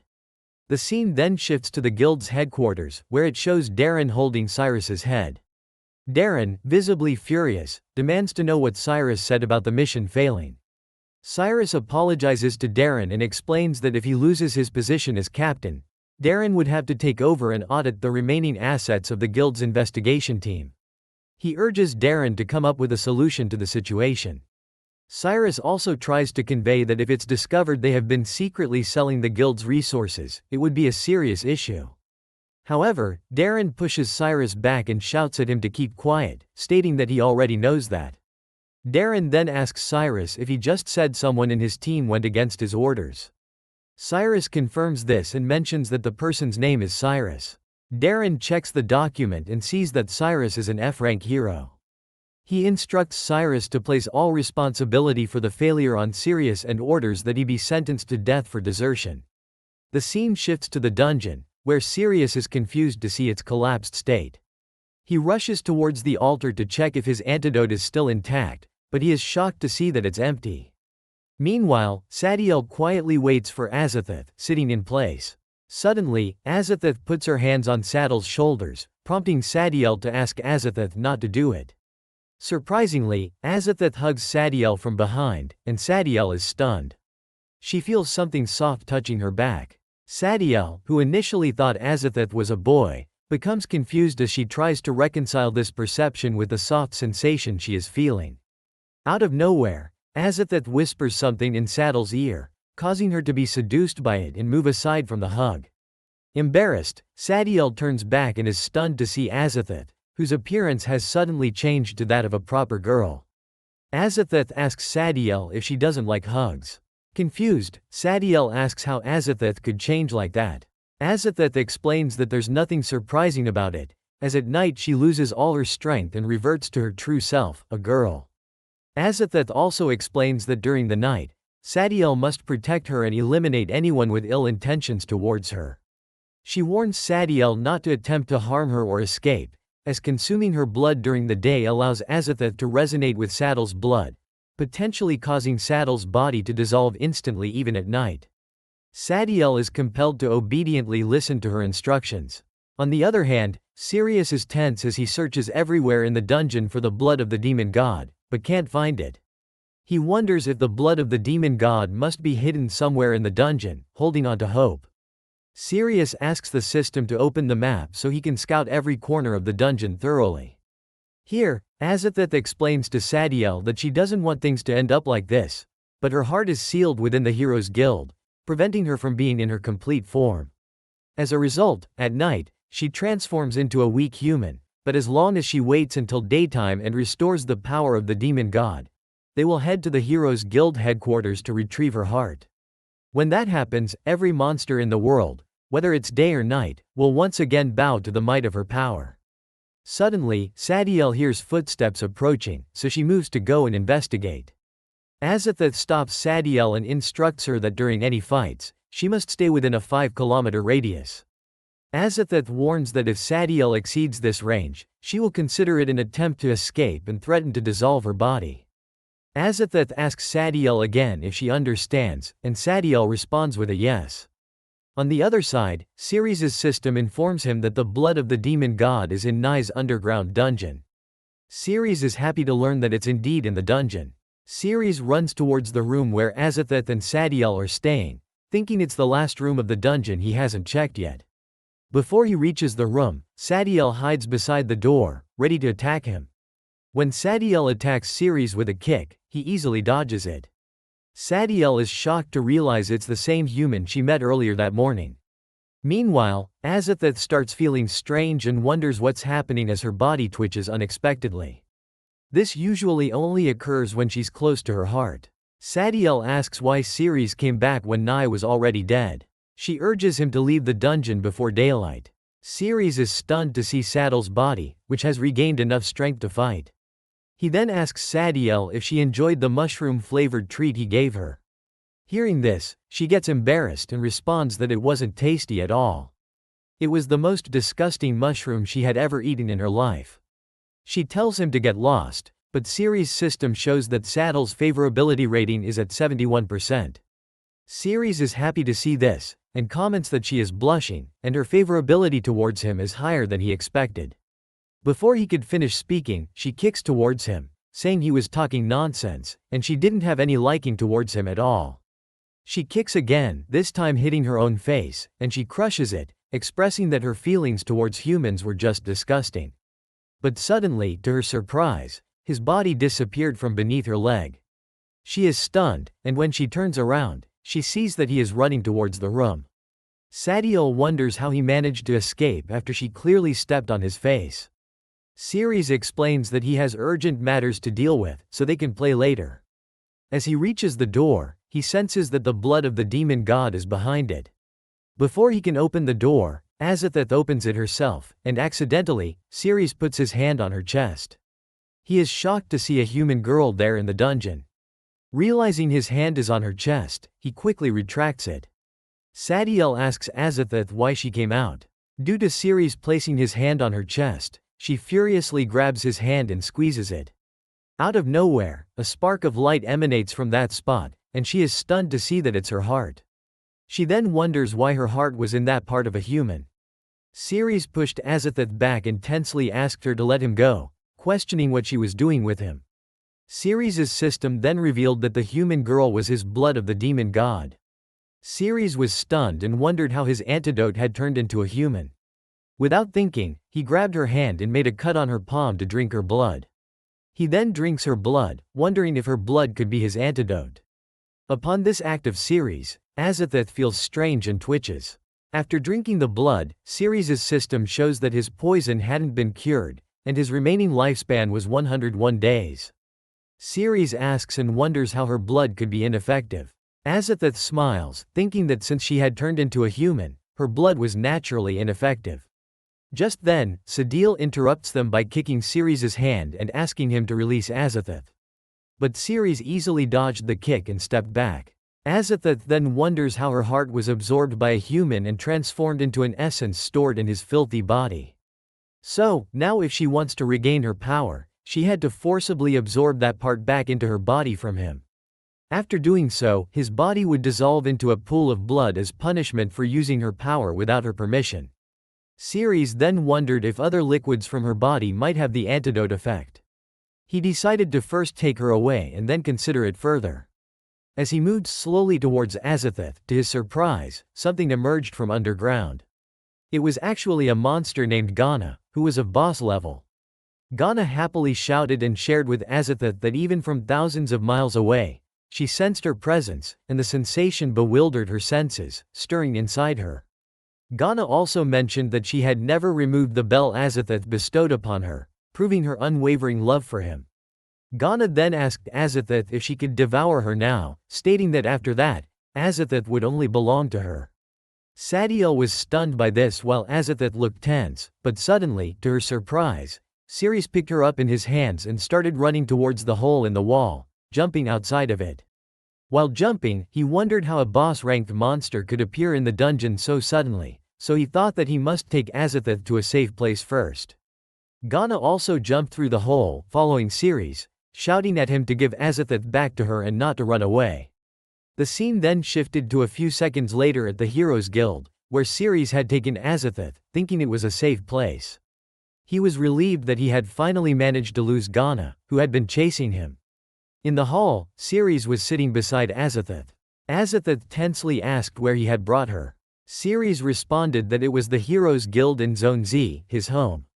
Hearing this, she became happy, thinking that if it were true, her plans would become much easier. After retrieving her power into her body, she could go on a wiping spree, and they all would pay the price for dealing with her heart. So, Azathoth stood up, held Ceres' face, and with a helpless expression, told him that she had been cursed by a terrifying monster, and if she didn't find a human to mate with soon, she would die. So, please, save her. Ceres responded that he was a noble and upright hero, and he would never exploit someone's vulnerability. But still, Azathoth jumps over Ceres and with a sad face, shares that she was in deep pain at that moment, pleading with him to save her. Hearing this, Ceres became tense and wondered how he could have encountered such a shameful situation. His inner voice told him that he must never exploit others' vulnerabilities in that manner. Otherwise, his righteous soul would experience unbearable anguish. But soon he thought that, as a hero, it was his responsibility to help those in pain. He couldn't just sit back and do nothing. Ceres then reached out to Azathoth, thinking that he was willing to sacrifice himself to save her and bear the pain from the depths of his heart alone. On the other hand, as Azathoth leaned in for a kiss, she thought that once she extracted his essence and regained her power, she would wipe out every single one of them. But as she got very close, Ceres saw something between her legs and, confused, asked if it was a tail and how she had one. Ceres then remembered that a tail was supposed to be at the back and Azathoth's tail was in the front, meaning it was a male private part. Realizing this, Ceres was stunned and tensely pushed Azathoth back. He was so scared that he moved backward, and in the process, Yug fell out of his pocket. Ceres tensely asked Azathoth why she had a sword between her legs. Azathoth came very close to Ceres and seductively said that he had already agreed to save her. At that time, Azathoth was aware that daybreak was approaching and her body was starting to change. This meant that Azathoth had a dual personality. During the day, her body would become that of a boy, while at night, she would be a pure girl in human form. So she again put her hand on his leg and was about to kiss him, saying that Ceres couldn't go back on his words. Ceres was tense and didn't know what to do, but to his relief, an unexpected scene occurred as Yug started transforming. Azathoth even asked in confusion what was happening with his pet. Within seconds, Yug completely reverted to her monster form and started saying that she was so hungry. She was starving. Yug again asked for help from Ceres, addressing him as her master. Ceres saw an opportunity and told Azathoth that he believed Yug needed his help more urgently, so he would assist Yug first and then it would be Azathoth's turn. Azathoth was now at a loss for words, unsure of how to respond. Here, Yug was wondering that Ceres's pocket was so small that she couldn't even stretch fully. Meanwhile, Ceres was running towards the kitchen, saying that if Yug was hungry, he would make something for her to eat. In the kitchen, he started cooking, all the while wondering that somehow he had found some time under the guise of cooking. However, he pondered what he should do next. If he didn't save Azathoth, she would truly die, and he had no means to defend himself either. So he questioned himself if he really had to mate with Azathoth. He soon started getting frustrated as he couldn't decide. While he was cooking, Azathoth also approached from behind, thinking that she could wait until morning to regain her powers. Ceres noticed her but pretended he hadn't seen her. Seeing this, Azathoth realized that he didn't want to do what she had in mind. She thought that if Ceres didn't want to cooperate, she would have to resort to forcing him into doing strange things. Out of nowhere, Azathoth got close to Ceres and was about to place her hand on that part, but Ceres quickly took the food off the plate and started running outside towards Yug. He said he had finished preparing the food and needed to go outside to help Yug first. Azathoth became furious because her human body was too weak to overpower Ceres. When Ceres exited the kitchen, he noticed Yug's tail emerging from the bathroom, prompting him to investigate. When he looked inside, he was surprised to see Yug drinking toilet cleaner. He wondered if she would be okay after consuming it. To his surprise, Yug was actually happy and smiling, saying that it was delicious. In the next scene, Yug was eating the food, so Azathoth came to Ceres and insisted that he had already prepared food for Yug, and now it was her turn. Ceres asked Azathoth to calm down and listen to him first. To his surprise, Azathoth became wild and shouted that she didn't want to hear any excuses. She wanted to do it now. Just then, his system showed that the time limit for returning weapons had arrived. While Azathoth was still wild, she forcefully tore off Ceres's clothes into pieces, leaving him stunned and with only a scrap of cloth remaining. Azathoth, blushing, approached Ceres slowly. Meanwhile, Ceres's system alerted him that he had to complete the mission, which involved running through the streets and waving to 33 people. Seeing this, he became furious and shouted that he would never do such things. Suddenly, his system warned him that if the host couldn't complete the mission, he would be pulled back into the advanced paradise in reverse. A door appeared behind Ceres and slowly began to open. Ceres waited anxiously to see what was behind the door. When it finally opened, he was shocked to see many boy dummies asking him to come and play with them. Ceres shouted that it seemed even more terrifying than running through the streets without clothes. Ceres started to think about how such a small piece of cloth could provide him cover. Horizontally, it wasn't long enough to cover his waist properly. Everything behind would be exposed. Standing up with both hands pressing the front and back, there was no way he could wave to passers-by. Ceres got frustrated and started crying, realizing that the cloth simply wouldn't cover him properly and no matter what, he would still be exposed. Without thinking, he ran towards the door and told Yug to take care of Azathoth, explaining that he was going outside for a few minutes. Seeing Ceres run outside without clothes, Yug was amazed, wondering if that's how humans go out. Azathoth also felt sad, realizing she would have to wait until morning. Yug then asked Azathoth if she wanted to drink the toilet cleaner since it tasted good, but Azathoth declined with a firm no. Outside the room, Ceres covered his face with a piece of cloth, thinking it was the best option to avoid showing his face to others. He then ran towards the barbecue plaza, knowing there would be many people there at that time. And to add to Ceres' troubles, when he arrived at the barbecue plaza, the monster Ghana also sensed his presence in the area and arrived there. She was frustrated that Ceres had managed to run away so quickly. That's it for today. Don't forget to like, comment, and subscribe for more awesome manhwa content.